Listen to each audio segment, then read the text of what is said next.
जय हिंद everyone, this is Savi and आप सभी की ह्यूमैनिटीज एडुकेटर। आज के इस वीडियो में हम लोग क्या करने वाले हैं, जैसे कि तुम लोग थंबनेल देख के समझ ही गए होगे। आज के इस वीडियो में हम लोग मोस्ट एक्सपेक्टेड क्वेश्चंस को डिस्कस करेंगे, चाहे वो तुम्हारे मिड टर्म्स के लिए हो, चाहे वो टर्म 1 के लिए हो या टर्म 2 के लिए भी क्यों ना हो। ये वीडियो तुमको बहुत ज़्यादा हेल्प करेगा। इस वीडियो को मैंने 3 बेनिफिट्स के अंदर डिवाइड किया है। फर्स्ट बेनिफिट होगा इस वीडियो को देखने के बाद कि तुम्हें आंसर राइटिंग का वे पता चलेगा कि कैसे 2 मार्क्स के आंसर लिखना है, कैसे 4 मार्क्स का आंसर को स्ट्रक्चर करना है एंड कैसे 6 मार्क्स के आंसर को फ्रेम आउट करना है। दूसरा बेनिफिट होगा कि तुम लोग मेरे साथ एक क्वेश्चन पेपर ही सॉल्व कर रहे हो, तो तुम्हें पता चलेगा कि राइट वे क्या होता है क्वेश्चन पेपर को सॉल्व करने का, किधर किसको कहाँ ज्यादा टाइम देना है। This kind of thing you will get to know about it. थोड़े से हम लोग ट्रिक्स एंड टिप्स को भी डिस्कस करेंगे कि कैसे पेपर को सॉल्व करना है, क्या चीजों को हमेशा ध्यान में रखना है and everything we are going to discuss in this video. So मैंने क्वेश्चन आंसर ही सिर्फ इस वीडियो में नहीं लाया है, जैसे कि तुम लोग स्क्रीन पे देख रहे हो। हम लोग डिस्कस क्या करने वाले हैं, हम लोग डिस्कस करेंगे क्वेश्चन पेपर को। बिल्कुल इसी तरीके से तुम्हारा भी क्वेश्चन पेपर आएगा एग्जाम टाइम में, तो this video is going to help you a lot. तो वीडियो को पूरा एंड तक देखना है तुम्हें सबसे पहले, और दूसरा तुम्हें चैनल को सब्सक्राइब करना है, वीडियो को लाइक भी करना है एंड अपने फ्रेंड्स के साथ भी शेयर करना है ताकि उन्हें भी हेल्प मिले। ओके चलो, अब हम लोग टाइम वेस्ट किए बिना सबसे पहले डिस्कस करने वाले हैं कि सबसे पहले शुरू कहाँ से करना है, क्योंकि बहुत लोग कंफ्यूज होते हैं कि मैम हम लोग 2 मार्क्स का क्वेश्चन से स्टार्ट करें, एमसीक्यू से स्टार्ट करें, 4 मार्क्स से स्टार्ट करें या 6 मार्क्स से स्टार्ट करें। सबसे पहले तुम लोग को क्या करना है, एमसीक्यू से स्टार्ट करना है। अब तुम लोग पूछोगे एमसीक्यू से क्यों मैम? बिकॉज 2 मार्क्स, 4 मार्क्स और 6 मार्क्स, इन सभी को लिखने के लिए तुम्हें थोड़ा सा दिमाग लगाना पड़ेगा, लेकिन एमसीक्यू करने के लिए सॉल्व ज्यादा दिमाग नहीं लगाना है, नंबर 1, एंड ईजी भी होता है इसे सॉल्व कराओ करना। Okay, that is the second thing. And third thing is that तुमने सब चैप्टर को अच्छे से पढ़ रखा है, रैपिड रिविजन सीरीज भी देख रखा है, तो तुम्हारे चैप्टर्स जो है वो फुल्ली क्रिस्टल क्लियर है। तो अब एमसीक्यूज करने में तुम लोग ज्यादा टाइम नहीं लोगे एंड एमसीक्यू ज्यादा टाइम लेता भी नहीं है। Okay, so that is the reason why you should always start from MCQ, because यहाँ से तुम्हें आराम से मार्क्स मिल जाते हैं। ओके, नेक्स्ट हम लोग बात करें एमसीक्यूज की, तो सेक्शन ए में तुम्हारा एमसीक्यू आएगा। एमसीक्यू किसी किसी का 20 आएगा, किसी किसी का 18 आएगा, बट फॉर श्योर 20 ही आना चाहिए। It depends on school also. Then comes your MCQ से बात करें, तो मैं सभी क्वेश्चन को तुम्हें पढ़ूंगी, ओके, इसका मीनिंग भी समझाऊंगी एंड इसके आंसर्स को भी हम लोग साथ में डिस्कस करते चलेंगे। अगर तुम लोग को मेरे साथ एक्टिवली पार्टिसिपेट करना है और पेपर को सॉल्व करना है, तो तुम लोग पेन पेपर लेकर बैठ सकते हो, या फिर एक्टिवली तुम लोग अपने आंसर्स को माइंड में फ्रेम आउट करके रेडी रख सकते हो। हम लोग आंसर डिस्कस करते जाएंगे। स्टार्ट करेंगे एमसीक्यू से। एमसीक्यूज 20 होने वाले हैं, 1 से लेकर 20 तक। उसके बाद 2 मार्क्स क्वेश्चन होंगे, उसके बाद 4 मार्क्स क्वेश्चन होंगे, उसके बाद 6 मार्क्स क्वेश्चन होंगे। ओके, सो सबसे पहले हम लोग एमसीक्यूज को डिस्कस करेंगे। ओके, Number 1 क्वेश्चन क्या बोल रहा है, विच among the following disciplines is characterized by long field work tradition, living in the community, studies and using ethnographic research methods। अब इनमें से कौन सा ऐसा डिसिप्लिन है, सब्जेक्ट है, जहाँ पे जो रिसर्चर्स होते हैं वो फील्ड में उतरते हैं, वहाँ के लोगों को जानते हैं, समझते हैं एंड उनको कल्चर, उनके ट्रेडिशंस को समझने की कोशिश करता है। क्या ये सोशल एंथ्रोपोलॉजी होता है, क्या ये साइकोलॉजी होता है, क्या ये सोशियोलॉजी होता है, या फिर क्या ये हिस्ट्री होता है? एंड ये थोड़ा ट्रिकी क्वेश्चन है। बुक के अंदर ही डिटेल में हम लोग, अगर चैप्टर को तुम लोगों ने पढ़ा होगा, तो हम लोगों ने सोशल एंथ्रोपोलॉजी के अंदर ये कॉन्सेप्ट को पढ़ा था कि सोशल एंथ्रोपोलॉजी बेसिकली कैसी स्टडी होती है। ये एक ऐसा डिसिप्लिन होता है जहाँ पे जो रिसर्चर्स हैं, जो एंथ्रोपोलॉजिस्ट है, वो फील्ड पे उतरते हैं, चीज़ों को समझते हैं, जानते हैं। फॉर एग्जाम्पल, मैं अगर रिसर्चर हूँ, मैं एक एंथ्रोपोलॉजिस्ट हूँ, तो मैं किसी भी एक ट्राइबल कम्युनिटी के पास जाऊँगी, उनके जैसे जैसे ड्रेस पहनूंगी, उनके लैंग्वेज को सीखने की, डीपली अंडरस्टैंड करने की कोशिश करूंगी, उनके कल्चर की इंपॉर्टेंस को समझूंगी, सिग्निफिकेंस को समझूंगी एंड उन्हें ओवरऑल उनके कम्युनिटी को ज्यादा अच्छे से, बेहतर से समझने की कोशिश करूंगी। सो that is what social anthropology is all about. So this is that discipline and the answer is definitely social anthropology. कुछ लोग कंफ्यूज हो गए होंगे सोशियोलॉजी के ऊपर, सो इट्स ओके, कंफ्यूज होना बुरा नहीं है, बट आंसर को समझते हुए चलो।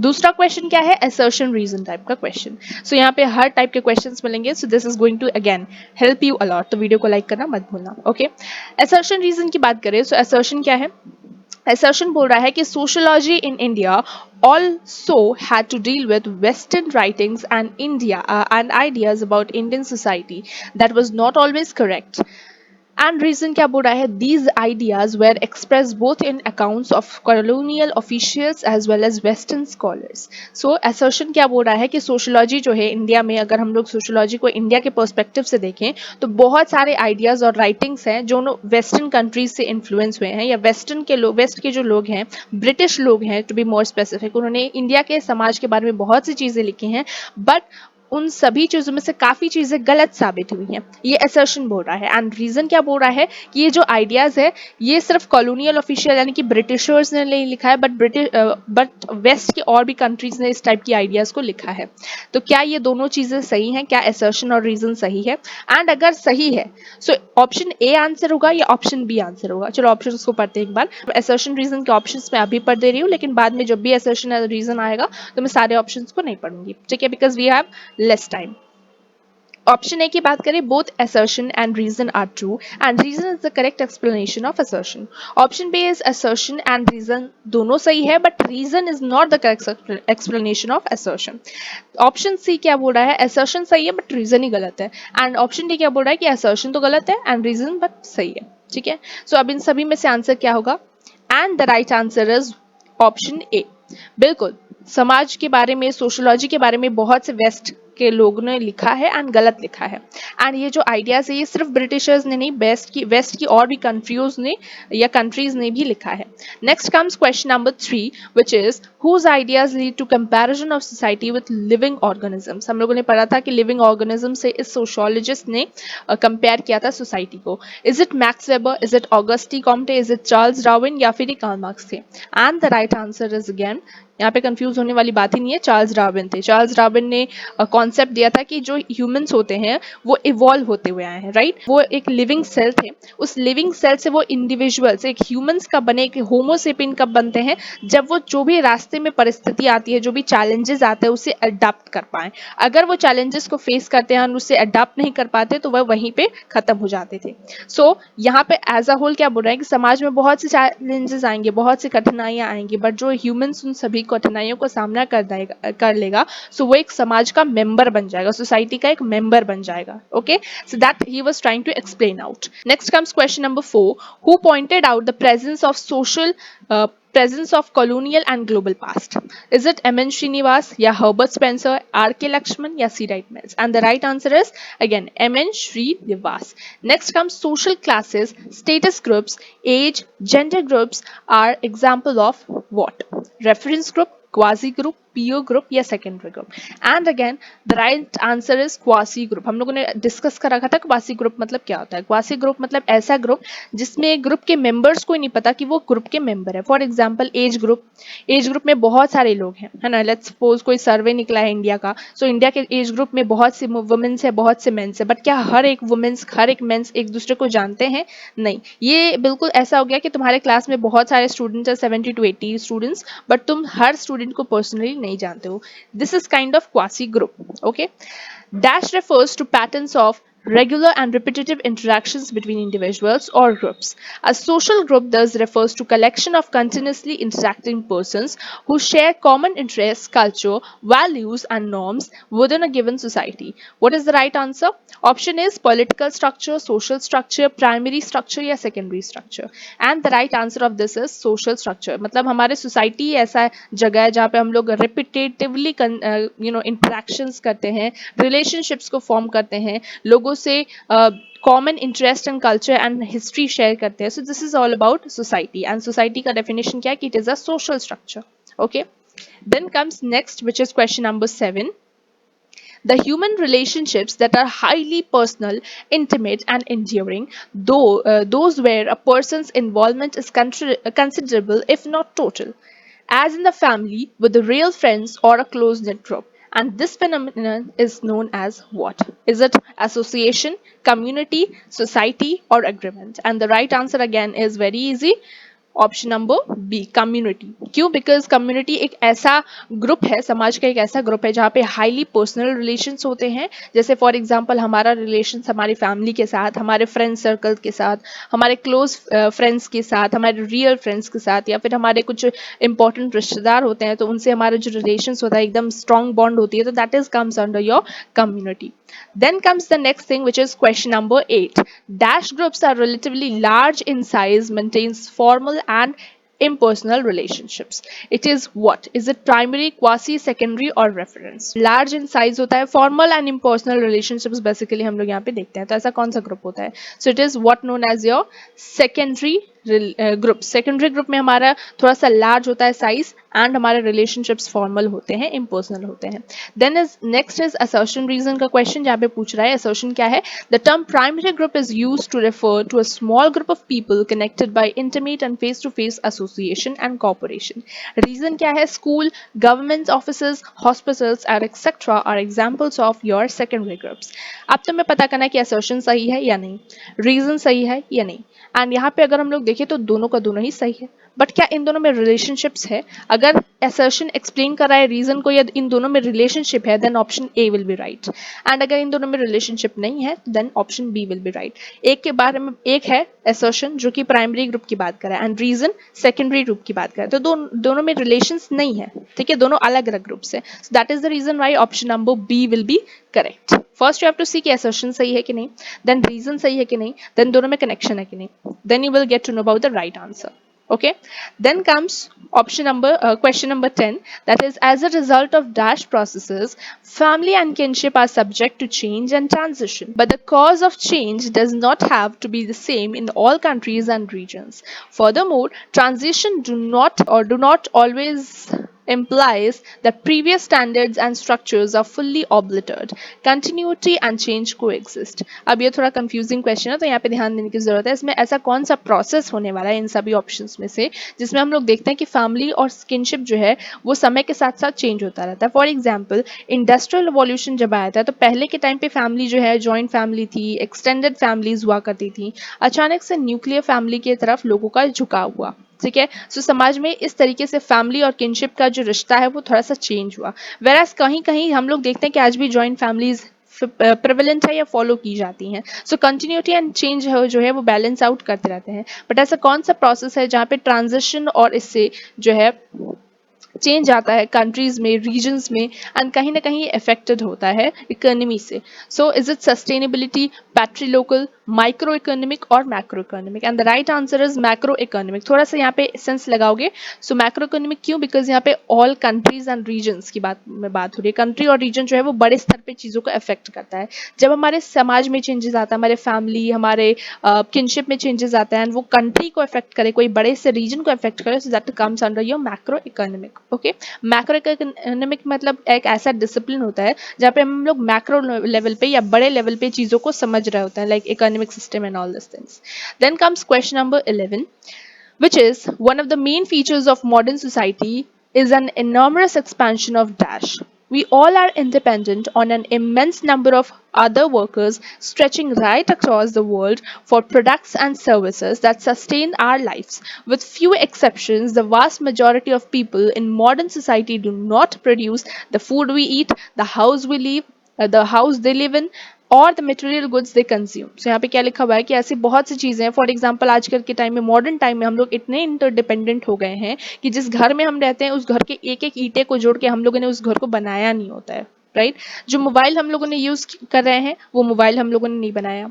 जो खाना हम लोग खाते हैं वो भी कहीं ना कहीं हम लोग बनाते नहीं है. तो इतने हम लोग एक दूसरे पे निर्भर हो गए हैं इस मॉडर्न लाइफ में.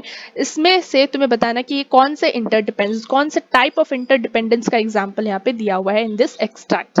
Is it political interdependence, is it economic interdependence, is it social interdependence, या फिर none of the above? And the right answer सभी को पता है बिकॉज ये बहुत आसान क्वेश्चन था. This is economic interdependence. Next comes question number 12. Right to equal justice before law is an example of which right? You have to say, is it civil right, political right, judicial right or social right? The answer of this question is option number A. ये civil right का example है, ठीक है. In which of the form of or type of family women plays a major role in decision making? So ऐसा कौन सा type of family है जहाँ पे women's का role होता है decision making में? क्या ये nuclear family होती है, patrilineal family होती है, matriarchal family होती है, extended family होती है? And the answer you have to guess in your mind and answer जो है बहुत ज्यादा इजी था, दैट इज मैट्रियार्कल फैमिली, सबको पता है। कोई डाउट है? अगेन एमसीक्यूज में कोई भी क्वेश्चन में प्रॉब्लम आ रहा है सो कमेंट सेक्शन में लिखो, मैं तुम्हें अलग से शॉर्ट में या वीडियो में एक्सप्लेन कर दूंगी। Okay, which of the following is most common form of marriage? Is polygamy, polyandry, monogamy और polygyny? And the right answer is monogamy. क्यों? बिकॉज एक हस्बैंड एंड एक वाइफ की जो मैरिज होती है वो सबसे ज्यादा कॉमन है एंड सबसे ज्यादा फॉलो की जाने वाली फॉर्म ऑफ मैरिज होती है।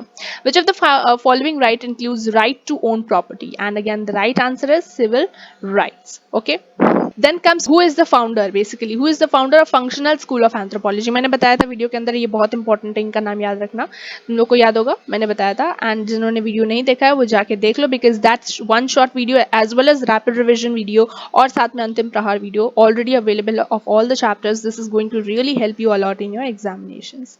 ओके, अब बात करें ऑप्शंस की, तो क्या ये लेस्ले वाइट है, एडवर्ड टेलर है, क्लिफोर्ड गीट्स है या Bronislaw Malinowski? And the right answer मेरे स्मार्ट स्टूडेंट्स को पता होगा, Bronislaw Malinowski.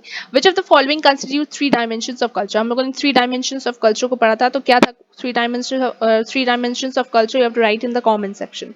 And again the right answer is cognitive, material and normative, ये तीनों थे। और यहाँ पे कहाँ दिया हुआ है? Cognitive, normative and material. It's option number C, so that option C is right. Okay, then comes question number 18.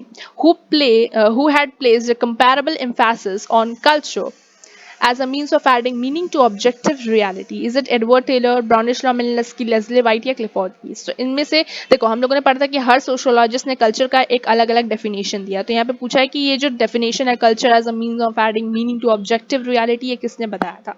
And again the right answer, मैंने ये भी बोला था कि सबके डेफिनेशन इंपॉर्टेंट है, याद करके रखना, एग्जाम में आ सकता है, आगे और पूछा जाएगा, सो इसलिए इंपॉर्टेंट है। Clifford Geertz is the right answer. Then moving on to question number 19, जो कि assertion reason again. Assertion क्या बोल रहा है? Marriage has a large variety of forms. And reason क्या बोल रहा है? The forms can be identified on the basis of numbers of partners and the rules.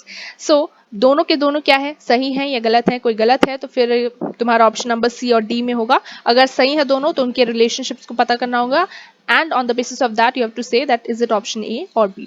And again the right answer is option number A. क्यों है A? Because marriage के बहुत सारे varieties और types of forms होते हैं, हम लोगों ने पढ़ा था, जैसे for example number of partners and rules. rules के basis पे endogamy, exogamy थी, and partners के basis पे polygamy, polyandry, ठीक है, monogamy, ये सारी serial monogamy which is again important for MCQs and short questions, वो सारी चीजें याद रखने की जरूरत है। Then comes question number 20, which is the most important agent of socialization in early childhood is? family है, peer group है, school है या mass media? And again the right answer, ये हमारा first agent या most important agent of socialization childhood से ही हमारा family होता है। क्यों? because सबसे पहले हम लोग अपने family से socialize होते हैं, चीजें सीखते हैं। for example हमारा religion क्या है, हमारा caste क्या है, हमारा class क्या है, ये सारी चीजें, हमारा नाम क्या है, हम लोग कहाँ से आए हैं, हमारी family की generation, lineages, ये सभी सारी information हमें अपनी family से पहले मिलता है। communication का वे हो, चाहे रिलेशनशिप्स फॉर्म करने का तरीका हो, हमारे बिहेवियर्स हो, ये सभी चीज हम अपने फैमिली से सीखते हैं। तो that is the reason why family जो है वो हमारी प्राइमरी और मोस्ट इंपॉर्टेंट एजेंट होती है फॉर सोशलाइजेशन। ओके, सो अब हम लोग बात करते हैं टिप्स एंड ट्रिक्स की फॉर सॉल्विंग एमसीक्यू। सबसे पहले तो तुम्हें एमसीक्यूज को 1 मिनट से ज्यादा नहीं देना है, ठीक है, बिकॉज तुम्हारे पास सबसे ज्यादा 3 आवर्स तो तुम्हारे पास होंगे, बट तुम्हारे को सबसे ज्यादा कम एमसीक्यूज में टाइम इसलिए मैं देने को बोल रही हूँ because MCQ is very easy, जैसे कि हम लोगों ने डिस्कस किया, बहुत आसान एमसीक्यूज आएंगे तुम्हारे भी, अगर तुम लोगों ने चैप्टर को अच्छे से समझा है मेरे साथ तो बहुत इजी एमसीक्यूज आने वाले हैं। तो सबसे पहले एमसीक्यू से स्टार्ट करो, नंबर 1। नंबर 2, एमसीक्यूज को ज्यादा टाइम मत दो, अगर तुम्हें लग रहा है कि इस एमसीक्यू का आंसर मुझे नहीं आता है तो उसको छोड़ दो, ठीक है, एट दी एंड सारे एमसीक्यू सॉल्व हो जाए तो उसको एक बार देख लो, अगर तुम्हें कोई आंसर लग रहा है तो उसको लिख दो, ठीक है, ज्यादा टाइम मत लो, बिकॉज हमारे पास कम टाइम होता है, हमें 6 मार्क्स के क्वेश्चन भी लिखने हैं, 2 मार्क्स के क्वेश्चन भी लिखने हैं, 4 मार्क्स के भी क्वेश्चन लिखने हैं, तो इतना टाइम बर्बाद करने की जरूरत नहीं है। एमसीक्यूज को ज्यादा से ज्यादा तुम्हें देना है तो 2 मिनट दे दो, कोई भी एक एमसीक्यू या वो एमसीक्यू जो तुमको एंड में तुम लोग सॉल्व करने आए हो, तुम लोग को नहीं हो रहा तो then you give 2 minutes, not more than that, ठीक है, this is most important for you. And जैसे कि हम लोग एमसीक्यू सॉल्व करते हुए आए हैं, सबसे आसान एमसीक्यू होने वाला है, तो थोड़ा ध्यान से, थोड़ा पेशेंस रख के एमसीक्यूज को सबसे पहले सॉल्व करना। Okay, then come section B. अब जहाँ पे बात करेंगे हम लोग 2 मार्क्स, 4 मार्क्स और 6 मार्क्स के क्वेश्चंस को कैसे करना है। देखो सारे क्वेश्चंस मैं डिस्कस नहीं करूंगी अगेन, बिकॉज सारे क्वेश्चंस अगर मैं डिस्कस करने जाऊं तो it is going to be very lengthy, बहुत बड़ा हो जाएगा वीडियो, ठीक है। एंड मुझे पता है तुम लोग बहुत बड़ा वीडियो प्रेफर नहीं करते हो। स्टिल अगर कोई क्वेश्चन में अगर डाउट आ रहा है, समझ नहीं आ रहा है, so you can ask me in the comment section में, नया वीडियो बना दूंगी फॉर, अगर ज्यादा डिमांडिंग हुआ तब, नहीं तो नहीं बनाऊंगी, ओके। बिकॉज मुझे भी पता है कि तुम लोग देखने नहीं वाले, राइट। क्योंकि बहुत सारे स्टूडेंट्स देखते नहीं है, right. That's why I am saying. Then comes the next thing which is, मैं सभी क्वेश्चंस का आंसर स्ट्रक्चरिंग बताऊंगी कि कैसे आंसर्स को स्ट्रक्चर करना है, एंड जो मोस्ट इंपॉर्टेंट यहाँ पे भी क्वेश्चंस है उनको ही मैं डिस्कस करूंगी। Okay, so moving on to 2 marks के क्वेश्चन। सोसाइटी क्या होती है सबको पता है, ठीक है, मैंने वीडियो में बार बार डिस्कस कर रखा है। सैंक्शंस क्या होते हैं, किनशिप क्या होता है, ये बेसिक क्वेश्चन है जिसका आंसर्स अगेन तुम लोग को मिल जाएगा टेलीग्राम चैनल पे, जहाँ पे मैं तुम लोगों को ये सारा का सारा पीडीएफ दे दूंगी, जहाँ से तुम लोग आसानी से सभी क्वेश्चंस को डिटेल में रीड कर सकते हो, ओके। इसके बाद अगर डाउट आए तो definitely I am going to help you out, video बना दूंगी मैं, अगर फिर भी समझ ना आए तो। ओके, जहां तक बात है तो ये सभी क्या आंसर्स दिया हुआ है, सोसाइटी क्या है, सैंक्शंस क्या है, और किनशिप भी क्या है, ठीक है। मैं डिस्कस करूंगी क्वेश्चन नंबर 24 को, which is mention any 2 characteristics of social control. Okay, so अगर मैं बात करूं सोशल कंट्रोल के 2 कैरेक्टरिस्टिक्स को, तो यहाँ पर आ जाओ क्वेश्चन नंबर 24, जिसे मैं हाईलाइट कर रही हूँ अभी। कैरेक्टरिस्टिक्स ऑफ सोशल कंट्रोल की बात करें तो सोशल कंट्रोल क्यों इंपॉर्टेंट है समाज में। जैसे फॉर एग्जाम्पल कोई क्लास में टीचर नहीं है तुम्हारे, ओके, एंड मॉनिटर भी है नहीं, तो अब क्या होगा तुम्हारे क्लास का, सब मारपीट करना, झगड़ा करना टाइप स्टार्ट कर देंगे, ठीक है। सो फॉर दैट कंट्रोल, समाज को कंट्रोल करने के लिए, सिचुएशन को कंट्रोल करने के लिए तुम्हारे क्लास में एक मॉनिटर का होना बहुत ज्यादा जरूरी है। सो ठीक वैसे ही समाज में भी सोशल कंट्रोल का होना जरूरी है, ताकि सारी चीजें सही से हों, okay.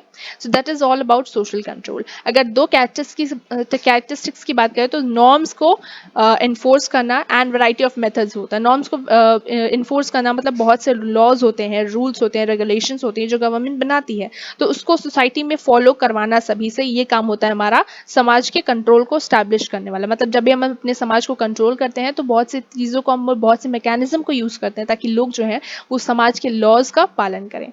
Number 2, variety of methods की बात करें तो फॉर्मल वे होता है एंड इनफॉर्मल वे होता है। फॉर एग्जाम्पल अगर कुछ गलत करते हो तो जेल में जाना पड़ेगा, लेकिन इनफॉर्मल मेथड क्या होता है कि अगर तुम कुछ गलत करते हो तो घर में तुम्हें पनिशमेंट मिलेगी या टीचर से तुम्हें पनिशमेंट मिलेगी, दैट्स इनफॉर्मल।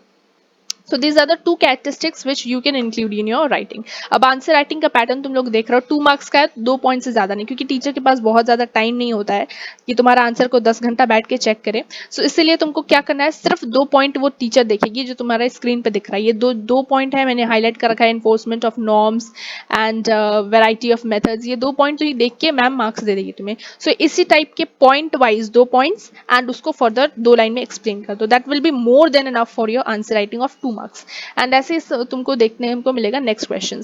नेक्स्ट क्वेश्चन जो मैं डिस्कस करने वाली हूँ that is class stratification and caste stratification में डिफरेंस क्या है। अगेन क्लास स्ट्रैटिफिकेशन की बात करें तो क्लास स्ट्रैटिफिकेशन जो है वो इकोनॉमिक फैक्टर्स पे होता है। फॉर एग्जांपल तुम रिच हो तो तुम रिच क्लास में जाओगे, अगर तुम पुअर हो या मिडिल में आते हो, तुम्हारे कम पैसे या मिनिमम तुम्हारे स्टैंडर्ड्स ऑफ लाइफ तुम लोग जी सकते हो, तो that is your middle class. And then comes the poor class, ठीक है। सो पुअर क्लास, ये सारी जो है वो इकोनॉमिक फैक्टर्स पे डिवीजन होता है। वेराज अगर हम बात करें कास्ट स्ट्रैटिफिकेशन की, तो ये डिवीजन होता है on the basis of birth and social status, जिसे हम लोग चेंज नहीं कर सकते। अगेन सोशल इंटरेक्शंस, यानी कि हम क्लास स्ट्रैटिफिकेशन में इंटरेक्ट कर सकते हैं, कोई भी पुअर है तो वो रिच से, मिडिल क्लास से बात कर सकता है, रिलेशनशिप्स भी फॉर्म हो सकता है। वेर एज अगर कोई इंसान कोई लोअर कास्ट का है एंड हायर कास्ट से वो रिलेशनशिप्स रखता है, तो उसे फॉरवर्ड किया जाता है अपने समाज से, अपने कास्ट के मेंबर्स के द्वारा, like this. So strict rules and regulations होता है through for social control, for social interactions. These are the 2 key factors जिसे तुम आंसर में इंक्लूड अगर करते हो, so you will get marks easily, कोई दिक्कत नहीं होगा। so this is the way of writing answer basically, जो मैं बोल रही थी आंसर्स में ऐसे तुम्हें स्ट्रक्चर करना है आंसर को। Next question which I am going to discuss is what do you understand by gendered family, which is this question number 27। gendered family basically क्या होती है कि ऐसी फैमिली जहाँ पे तुम लोग देख सकते हो कीवर्ड क्या है यहाँ पे, जैसे culture superior, not this basically, role assessment होता है, role assessment in the sense कि हम लोग देखते हैं कि फैमिली में रोल, जैसे फॉर एग्जांपल कोई वुमेन है तो उसको रोल दे दिया गया कि तुम्हें घर संभालना है, एंड कोई मेन है तो उसको रोल दे दिया गया कि तुम्हें बाहर जाके काम करना। तो जेंडर के बेसिस पे रोल को असाइन करना, that is known as your role assignment. This is the first point. Second is impact on relationships. जैसे कि हमारा जो मेन होते हैं उनके पास ज्यादा पावर होती है, डिसीजन मेकिंग पावर्स होती है, okay, so that is on the basis of gender. And females जो है उनको ज्यादा डिसीजन लेने की और रिसोर्सेज को हैंडल करने की, प्रॉपर्टी ओन करने की पावर नहीं होती है। तो that is also we see impact on relationship, एक इंफीरियर हो जाता है, एक सुपीरियर हो जाता है। This kind of things also we see. Again, the next question which I'm going to discuss with you is question number 29. How diversity prevalent in India makes understanding about society difficult. तो यहाँ पे भी keywords देख लो कि क्या तुम्हें important keywords हैं जिससे तुम include करोगे तो marks मिलेगा। ये keyword देख के ही तुम्हें teacher marks दे देगी पहली और important बात तो ये है। So complex social structure, conflicting values and norms. So अगर बात करें इसमें क्या बताया जा रहा है तो challenges, देखो diversity की बात करें तो एक example ले लो। तुम्हारे क्लास में तुम क्लास में एक हो स्टूडेंट एंड तुम्हारे बहुत सारे फ्रेंड्स हैं स्कूल भर में, ठीक है। अब तुम जरूरी नहीं कि सभी फ्रेंड्स को तुम सभी फ्रेंड्स को इक्वल टाइमिंग दो, अच्छे से बात करो, उनसे हेल्दी रिलेशनशिप्स फॉर्म करके रखो। It is not important, because ऐसा हो ही नहीं सकता। क्यों? बिकॉज बहुत सारा तुम्हारे पास पहले तो टाइम वगैरह होगा ही, टाइम का प्रॉब्लम, स्टडीज का problem. Then the next thing which you will face is, कभी कभार तुमको प्रॉब्लम होगी कि उनके रिलीजन अलग अलग है, उनके लैंग्वेज अलग अलग है, उनके कल्चर अलग अलग है। सो उनके साथ रिलेशनशिप फॉर्म करने में सबसे बड़ा चैलेंज तुम्हें ये आएगा। क्यों? बिकॉज इंडिया की बात करें तो अगेन डाइवर्सिटी बहुत ज़्यादा है हमारे इंडिया में, ठीक है। सो हर रिलीजन को, हर लैंग्वेज को समझना, और उसके बाद फिर उनके वैल्यूज़ और उनके नॉर्म्स को कॉन्फ्लिक्टिंग जो होते हैं, उनके वैल्यूज़ और नॉर्म्स बहुत ज़्यादा कॉन्फ्लिक्टेड होते हैं, उनके प्रैक्टिसेस बहुत अलग अलग होते हैं। तो इन सभी को समझ पाना सोशोलॉजिस्ट के लिए एंड अगेन सोसाइटी को जानने के लिए बहुत ज़्यादा चैलेंज, हमें बहुत ज़्यादा चैलेंजिंग हो जाता है। So that kind of thing also we see in the society. So as a whole, this two keywords if you will insert, you will get proper marks. Okay, then comes the next section C. So now we are going to section C, which is of 4 marks. तो हम लोग जानेंगे कि 4 marks के answers को हम लोग कैसे फ्रेम आउट करेंगे, ठीक है। तो सबसे पहला क्वेश्चन जो कि हम लोग डिस्कस यहाँ पे करने वाले हैं, it is discuss the kinds of rights that exist in our society and how do they affect our lives. This is question number 30 which we are going to discuss. तो देखते हैं आंसर कैसे form out या frame out किया गया है। Basically देख लो answer को, 4 मार्क्स के आंसर्स को कैसे पॉइंट आउट किया है 4 पॉइंट्स में, ठीक है। पहले तुम लोग पहला टाइप क्या है, सिविल राइट। तो तुम्हें सिविल राइट को डिस्कस करना कि भाई सिविल राइट ये होता है, फिर पॉलिटिकल राइट ये होता है, फिर सोशल राइट ये होता है, एंड इकोनॉमिक राइट ये होता है। अब इन सभी के कुछ इम्पैक्ट भी बता दो। फॉर एग्जाम्पल सिविल राइट है तो उसका इम्पैक्ट क्या होता है कि हमें वो उसकी वजह से हम लोग क्या कर सकते हैं, हम अपने आप को एक्सप्रेस कर सकते हैं एंड हम लोग अपने सोसाइटी में बिना फियर के, बिना डिस्क्रिमिनेशन के रह सकते हैं। नंबर 1। नंबर 2, अगर पॉलिटिकल राइट्स की बात करें तो ये जो ऐसे राइट्स होते हैं बेसिकली जो हमें राइट टू वोट, ठीक है, then right to participate in elections, इस टाइप के राइट्स होते हैं बेसिकली। एंड ये हमें एम्पावर करते हैं टू मेक डिसीजन मेकिंग में, जैसे अपने इलेक्शन में जो हमारे रिप्रेजेंटेटिव्स हैं तो उन्हें वोट करने में, this kind of powers it gives, so empower करते हैं हमें। तीसरे टाइप ऑफ राइट होते हैं सोशल राइट, विच इज हमारे सोशल सर्विसेज जैसे education, health care and all, okay. And ये हमारे लिए क्यों इंपॉर्टेंट होती है, बिकॉज हमारे एक डिग्निटी, हमें एक डिग्निटी वाली लाइफ देने के लिए, हमारे वेलबींग को इंश्योर करने वाले राइट्स होते हैं। Then comes economic rights, which is definitely right to work, proper wages, this kind of things. And ये हमारे लाइफ को सस्टेन करने में, सपोर्ट करने में एंड हमारे इकोनॉमिक स्टेटस को इम्प्रूव करने में हेल्प आउट करता है। तो this kind of thing you have to 4 marks के लिए 4 पॉइंट्स एंड उन सभी 4 पॉइंट्स को अच्छे से एक्सप्लेन कर दो। This is more than enough for your answer, because teacher क्या देखने वाली है कि भाई ये काइंड्स ऑफ राइट मेंशन किया है, इम्पैक्ट भी ठीक से है, और हाईलाइट कर दोगे, जैसे अंडरलाइन कर दोगे इंपॉर्टेंट कीवर्ड्स को, जैसे मैंने यहाँ पे हाईलाइट किया हुआ है इम्पैक्ट्स को, सो तुम्हें फुल मार्क्स यहाँ पे मिल जाएंगे। सो this is the perfect way of writing answer. Then the next question which we are going to discuss, which is again important for your exam purpose view, is your question number 33, which is the Rig Vedic's 4 Varna system leads to discrimination in today's India. मतलब आज भी कहीं ना कहीं जो हमारे 4 वर्नास जो system है वो कहीं ना कहीं समाज में अभी भी डिस्क्रिमिनेशन के वजह बने हुए हैं। वो कैसे बने हुए हैं तो वो देखते हैं। ये है क्वेश्चन नंबर 33। यहाँ पे तुमने कास्ट हायरार्की बताई, सोशल स्टिग्मा बताई। अब इन दोनों पॉइंट को तुम लोगों ने अच्छे से एक्सप्लेन कर दिया। फॉर एग्जाम्पल कास्ट हायरार्की की बात करें तो एक्सप्लेन कर दो कि भाई 4 वर्नास थे, ब्राह्मण्स, क्षत्रियस, वैश्यस एंड शूद्रास, उनके रोल क्या है, मतलब आज भी कैसे वो समाज को इम्फेक्ट कर रहे हैं, इम्पैक्ट कर रहे हैं। छोटे से रोल लिख देना, इनको एक्सपेक्ट किया जाता था कि ब्राह्मण्स टीच करें, क्षत्रियस वारफेयर में रहें, ठीक है। इनके रोल लिख देना इन शॉर्ट, एंड देन इनके बारे में बताना कि कैसे ये इफेक्ट करे, कैसे इफेक्ट करे। फॉर एग्जाम्पल अगर आज भी देखो तो कहीं ना कहीं जो लोअर कास्ट के मेंबर्स होते हैं, शूद्रास, अनटचेबिलिटी कहीं ना कहीं प्रिवेंट अभी भी कहीं कहीं पे अभी भी प्रिवेलेंट है अनटचेबिलिटी, और उनके साथ जो लोअर कास्ट के मेंबर्स उनके साथ अच्छा बिहेव नहीं किया जाता। तो this kind of things still present in various places. Social stigma की बात करें, सो इनके लिए एक एक आइडिया बना के रखे कि लोअर कास्ट है तो उनको यही काम करना है। फॉर एग्जांपल अगर शूद्रा है तो उन्हें सर्व ही करना चाहिए, कोई और काम अगर वो करते हैं तो उनके साथ इनइक्वालिटी होती है, उनको जॉब नहीं दिया जाता है, कहीं कहीं पे उनको डिस्क्रिमिनेट किया जाता है, उनको अनइक्वल ट्रीटमेंट हम लोग दे देते हैं बहुत से। अभी भी ये चीजें बहुत ज्यादा प्रिवलेंट है। तो according to this sense you have to write. So sociology में एक्सपेक्ट मत करो कि सिर्फ तुम्हारे सब्जेक्टिव क्वेश्चन आएंगे, कुछ ऐसे भी क्वेश्चन आ सकते हैं जैसे कॉम्पिटेंसी बेस, जिसमें तुम्हें दिमाग लगाना पड़ेगा। चैप्टर पढ़ रखा है कास्ट सिस्टम के बारे में, कास्ट हायरार्की के बारे में, तो अब यहाँ पे तुम्हें दिमाग से सोच के आंसर्स को लिखना है, तो इस काइंड ऑफ क्वेश्चन भी आने के चांसेस होते हैं। So you have to open your mind and you have to critically think about everything. जैसे कि मैं अपने सारे वीडियो लेक्चर्स में तुम्हें अच्छे से समझने पे फोर्स करती हूँ, right. So one shot lectures मत देखना मत भूलना again, and rapid revision series B for your exam preparation. This is going to really help you all out.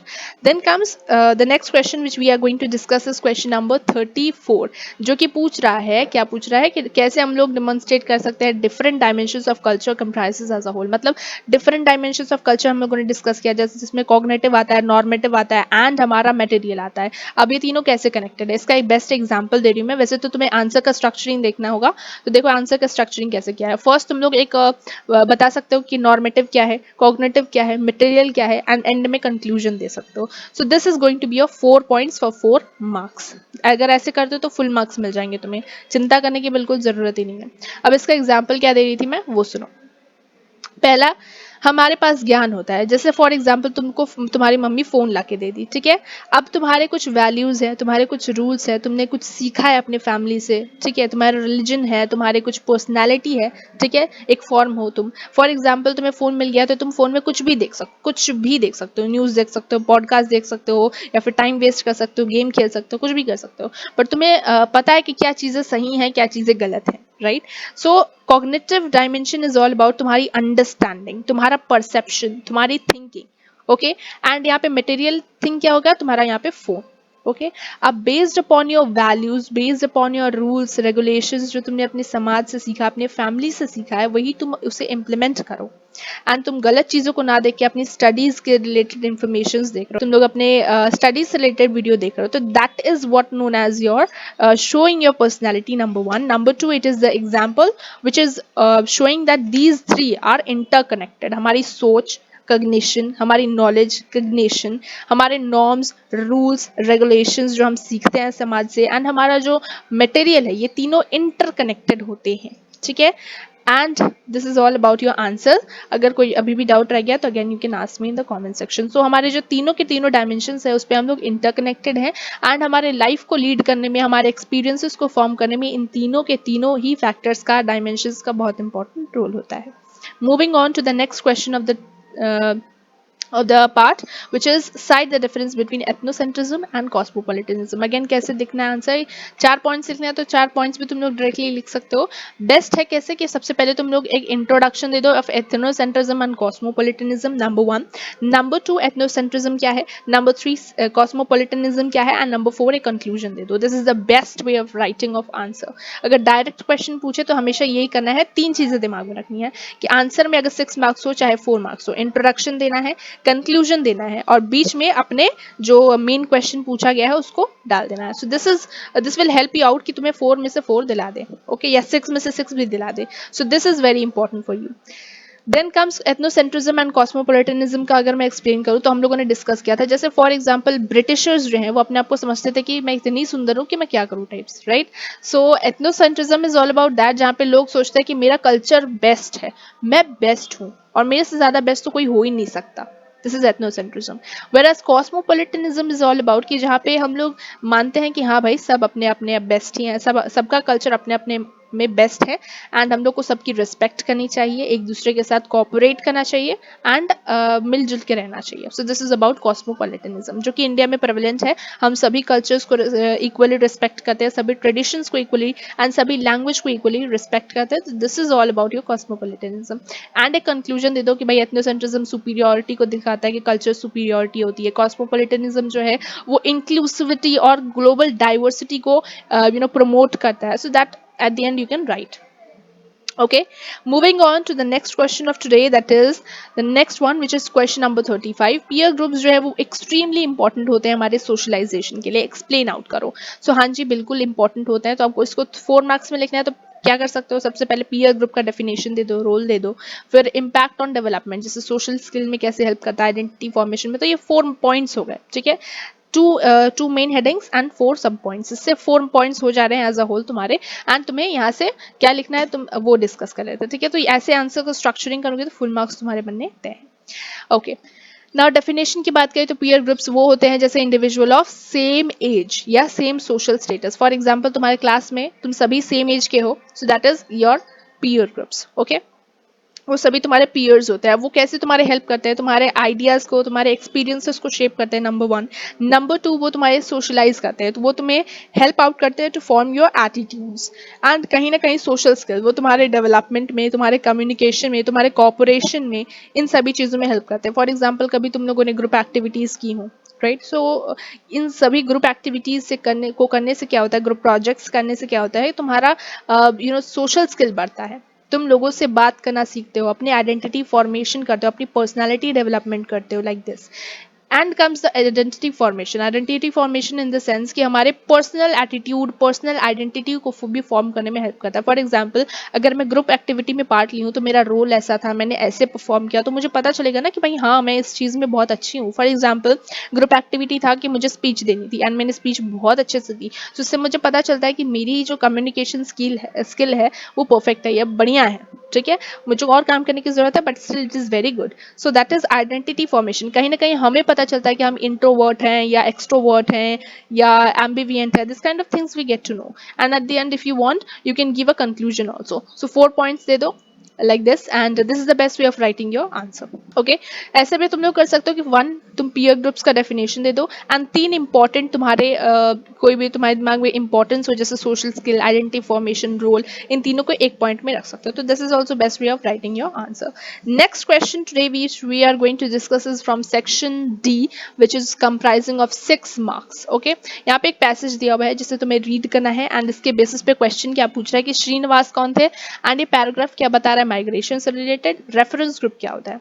Number 1 अगर श्रीनिवास की बात करें, देखो यहाँ पे 6 मार्क्स का क्वेश्चन है तो everything is of 2 marks. Srinivas के बारे में तुम्हें 2 पॉइंट्स लिखने होंगे. नंबर 1, श्रीनिवास एक इंडियन सोशियोलॉजिस्ट थे जिनका इंटरेस्ट बहुत ज्यादा था to study the Indian villages. Okay, he have also given the concept, if you remember हम लोगों ने डिस्कस किया था, he have also given the concept of westernization, Sanskritisation.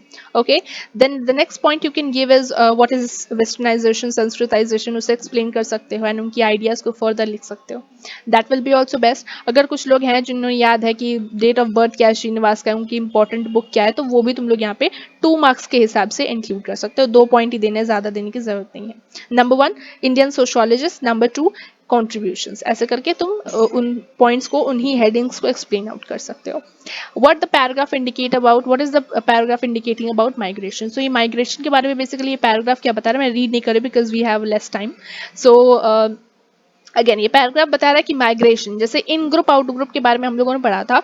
So village के जो लोग हैं वो अपने आप को बहुत ज़्यादा बढ़िया समझते हैं, अपने आप में बहुत ज़्यादा कंफर्टेबल एंड कॉपरेशन मेंटेन करके रखते हैं. वेराज कोई आउट ग्रुप का मेंबर, कोई दूसरा ग्रुप के मेंबर्स या कोई और हमारे विलेजेस में आ रहा है तो हम उनके साथ अच्छे से ट्रीट नहीं कर रहे हैं, उनके बारे में गॉसिप्स कर रहे हैं कि भाई ये है, ये आते रहते हैं इधर से उधर. ठीक है, सो ये हम लोग देख रहे हैं as a whole in group out group के बारे में. नंबर 1 देखने को मिल रहा है. ठीक है, the relationship between them. And number 2 which we are seeing is the relationship, how we are basically dealing with the migrative people. हम लोग कैसे बिहेव कर रहे हैं, कैसा सोच रहे हैं अबाउट दी माइग्रेशन पीपल जो कि माइग्रेट करते हैं from one place to another. Okay, so first क्या कर सकते हो, बेस्ट है कि तुम माइग्रेशन का मतलब एक्सप्लेन कर दो कि what is migration. And number 2 in group out group के बारे में बता रहा है कि how people are behaving in group means within the village, how they are gossiping about the people of the out group, like this you can write it like this. Explain the term reference group, इसको भी दो part में divide कर लो. Definition of reference group, number 2 you can write is example of reference group. For example, reference group की बात करें तो reference group मतलब ऐसा ग्रुप जिसकी तरह मैं बनना चाहती हूँ. ओके, जैसे फॉर एग्जाम्पल कोई एक ग्रुप है, फॉर एग्जाम्पल कुछ जो जैसे हम लोगों ने संस्कृताइजेशन के बारे में पढ़ा था, या एक ऐसा एग्जाम्पल ले लो जैसे कि कोई लोअर कास्ट के पीपल हैं वो अपर कास्ट के लोगों को फॉलो करते हैं, या कोई जैसे इंडियन पीपल का एग्जाम्पल हो तो इंडियन पीपल लेट्स सपोज कोई जिससे तुम अच्छे से समझ पाओ उसका एग्जाम्पल दे रही हूँ. कुछ इंडिया के लोग हैं जो वेस्ट के कुछ लोगों को फॉलो कर रहे हैं, उनके लाइफस्टाइल को फॉलो कर रहे हैं, उनके रहने के उठने बैठने के तरीकों को फॉलो कर रहे हैं. So that is what known as the reference group, कि ये वेस्ट की तरह बनना चाहते हैं. So that it is showing, that is the best example so that you can easily connect. The next question is explain the concept of social stratification and कैसे individuals की life social stratification से affect होती है. Social stratification मतलब hierarchical based divisions between one people and the other people. Right हम लोगों ने discuss किया था स्ट्राटा के बीच में हेरार्की बनी होती है, एक ट्राइंगल हम लोगों ने डिस्कस किया था जहाँ पे हेरार्कियल बेस्ड डिवीजन होता है जिसमें ऊपर होते हैं Brahmin, Kshatriya, Vaishya, Shudras, all this things we have discuss. तो तुम्हें यहाँ पे बता देना कि सोशल स्ट्रैटिफिकेशन क्या है, उसका डेफिनेशन बता देना, and how individuals life is affected. तो तुम इसमें आराम से जैसे कि 6 मार्क्स का है तो 5 चीजें तुम एक्सप्लेन कर दो. 5 चीजें इन द सेंस रूल्स होते हैं of marriage, endogamy, exogamy. So rules of marriage 1 you can share. Number 2 हमारा जो कास्ट होता है वो इतना स्ट्रिक्ट है कि हमें वो ऑक्यूपेशन के बारे में बताता है कि फॉर एग्जाम्पल अगर तुम शूद्रा हो तो तुम्हें सबको ट्रीट करना होगा, सबको सर्व करना होगा. थर्ड है अबाउट फूड शेयरिंग, बताता है कि किसके साथ फूड शेयर कर सकते हैं, किसके साथ फूड नहीं शेयर करना हमें, राइट.